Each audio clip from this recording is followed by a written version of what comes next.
નમસ્કાર દર્શક મિત્રો, તમે જોડાયા છો સાયકલ પ્રયોગ સંચાલિત ઝટપટ ન્યૂઝ અને નવસારી ટાઈમ. દિવસભરની ઘટનાઓથી અવગત કરાવતા બુલેટિન ઝટપટમાં જુઓ આજના સમાચાર. નવસારીના લુન્સીકુઈ સરબતિયા તળાવમાં ગઈકાલે જે કામગીરી ચાલી હતી તેની દિવાલનો ભાગ તૂટી ગયો હતો અને પરિણામે નવસારી મહાનગરપાલિકાએ તેનો રદિયો જાહેર કર્યો હતો. રદિયામાં લખ્યું હતું કે આ અચાનક પડેલા વરસાદના પાણીના નિકાલ માટે તોડવામાં આવ્યું છે, પરંતુ હવે આજે પાછું તેનું રિપેરિંગ કામ હાથ ધરવામાં આવ્યું. એટલે કે નવસારી મહાનગરપાલિકાએ કાલે જો જરૂરિયાત હતી ને તોડ્યું હતું, તો આજે પાછું તેને પૂરવાનું શી જરૂર ઊભી થઈ? એટલે મતલબમાં કે કાલે તૂટ્યું જ હતું, પણ તેઓ સ્વીકારવા તૈયાર નથી. તે સ્પષ્ટપણે લાગી રહ્યું છે અને આજે તેનું રિપેરિંગ કામ હાથ ધરવામાં આવ્યું છે. એટલે આમાં ક્યાંક ને ક્યાંક ભ્રષ્ટાચાર થયો છે, પરંતુ પાલિકા માનવા તૈયાર નથી. વિજલપુરથી એરુ ચારસ્તા જતા માર્ગ પર કોલેજથી આગળ એક બોલેરો પિકઅપ વહેલી સવારે ખાડામાં ફસાઈ જવા પામી હતી, એટલે કે ભૂવો પડ્યો હતો. અત્યારે હાલમાં જે કામગીરી કરવામાં આવી હતી નવસારી મહાનગરપાલિકા દ્વારા, એ કામગીરીમાં કોન્ટ્રાક્ટર દ્વારા યોગ્ય પુરાણ ન કરવાના અભાવે જ્યારે આ બોલેરો પિકઅપ ત્યાં પહોંચી હતી ને તે ફસાઈ જવા પામી હતી, ને જેના કારણે નવસારી મહાનગરપાલિકાએ જે પ્રી મોન્સૂન કામગીરીની વાતો કરી હતી તેની પોલ ખુલી જવા પામી હતી. તમે શું કહો નવસારી મહાનગરપાલિકાની કામગીરી અંગે? કોમેન્ટમાં જણાવો.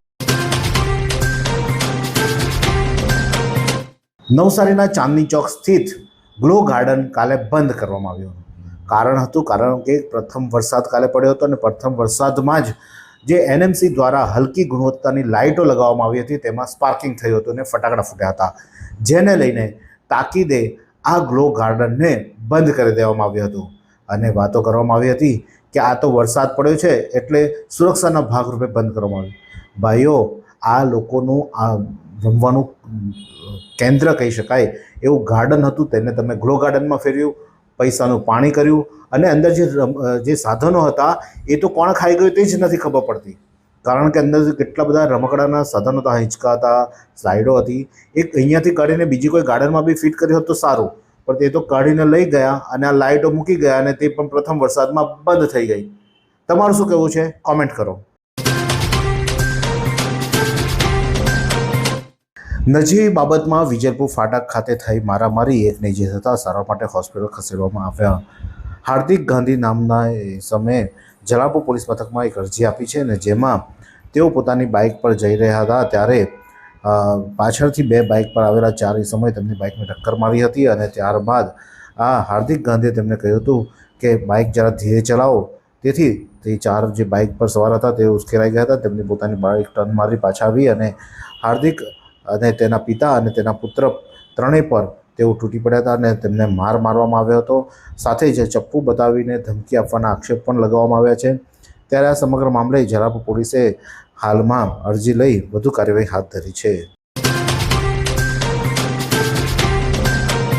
ચોમાસાનો પ્રારંભ થતાં નવસારી જિલ્લાના ગંડોઈ તાલુકાના દેવધા ટાઇટલ ડેમના દરવાજા ખોલવામાં આવ્યા. 40 પૈકી 20 દરવાજા ખોલી દેવામાં આવ્યા છે. ગંડોઈ તાલુકામાં દેવધા ડેમમાં આજે અંબિકા નદી પસાર થઈ છે, તેમાં આજે જળસ્તર વધવાની સંભાવનાને લઈને, કારણ કે નવા નીર આવ્યા છે, વરસાદનું આગમન થઈ ચૂક્યું છે, જેથી કરીને દેવધા ડેમના દરવાજાઓ ખોલી દેવામાં છે સુરક્ષાના ભાગરૂપે. અને જે નીચાણવાળા વિસ્તારોમાં આવતા 16 જેટલા ગામોને એલર્ટ કરી દેવામાં આવ્યા છે.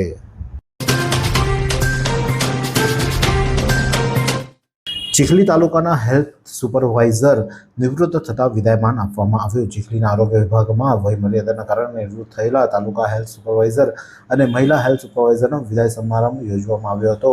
આરોગ્ય વિભાગમાં તાલુકા હેલ્થ સુપરવાઇઝર તરીકે વિજયભાઈ આર પટેલ અને મહિલા હેલ્થ સુપરવાઇઝર તરીકે દક્ષાબેન પી રાઠોડ નિવૃત્ત થતાં તેમને વિદાયમાન આપવામાં આવ્યું હતું. જલાલપુર પોલીસે તેરા તુજકો અર્પણ અંતર્ગત જે ચોરીનો સામાન ચોરાયો હતો તે માલિકોને પરત કરવામાં આવ્યો. જલાલપુર પોલીસ સ્ટેશનના પીઆઈ LG રાઠોડ દ્વારા તેમની ટીમ દ્વારા ચોરીના થયેલા ગુમ સોનાના દાગીના, રોકડની કિંમતની અને મોબાઈલ ફોનની શોધખોળ હાથ ધરવામાં આવી હતી, જેમાં સોનાના દાગીના 10 તોલાની સોનાની કંઠી, મંગળસૂત્ર, સોનાની બંગડીઓ, ડિઝાઇનર સેટ અને સોનાની વીંટી એ સામેલ છે. જ્યારે જેની અત્યારે હાલની અંદાજિત કિંમત 19,86,200 તેમજ રોકડા રૂપિયા 13,500 મોબાઈલ ફોન, જેમાં મોબાઈલ ફોનની આઈફોન, સેમસંગ અને રેડમી જેવા 3 ફોનની કિંમત 70,000 રૂપિયાનો મુદ્દામાલ શોધી મૂળ માલિકોને પરત કરવામાં આવ્યો હતો. આમ કુલે 20,69,700નો મુદ્દામાલ પોલીસે મૂળ માલિકોને પરત કર્યો છે.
મરોલી પોલીસે 2,83,000ના દારૂના જથ્થા સાથે 2 આરોપીને ઝડપી પાડ્યા.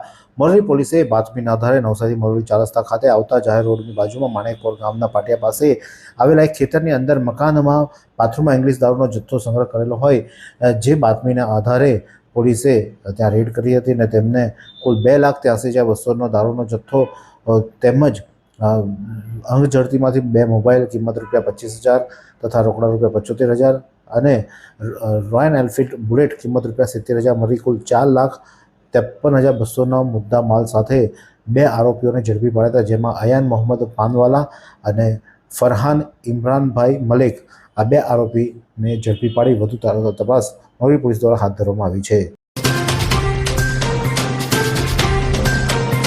સ્નેહ સેતુ મિત્ર મંડળ દ્વારા નોટબુક વિતરણ કરવામાં આવ્યો. કર્મયોગી સ્નેહ સેતુ મિત્ર મંડળ નવસારી દ્વારા વાંસદા તાલુકાના બોર્ડર એરિયાના ગામ રાયપુર, માનકુનિયા અને ખાતે પ્રાથમિક શાળાના બાળકોને મફત નોટબુકનું વિતરણ કરવા સાથે બાળકોને એક અનોખો કાર્યક્રમનું પણ આયોજન કરવામાં આવ્યું હતું. 30/6/2024ના રોજ યોજાયેલા કાર્યક્રમમાં ગુરુવંદના સાથે આ કાર્યક્રમ કરવામાં આવ્યો હતો. ઉપસ્થિત મહાનુભાવો દ્વારા તમામ કાર્યક્રમમાં વિદ્યાર્થીઓને જરૂરી સેવા સૂચનો પણ કરવામાં આવ્યા હતા. વાંસદા કોટેજ હોસ્પિટલ ખાતે નમો સ્વચ્છતા અભિયાનનો પ્રારંભ ડૉક્ટર લોચન શાસ્ત્રીની ઉપસ્થિતિમાં કરવામાં આવ્યો હતો.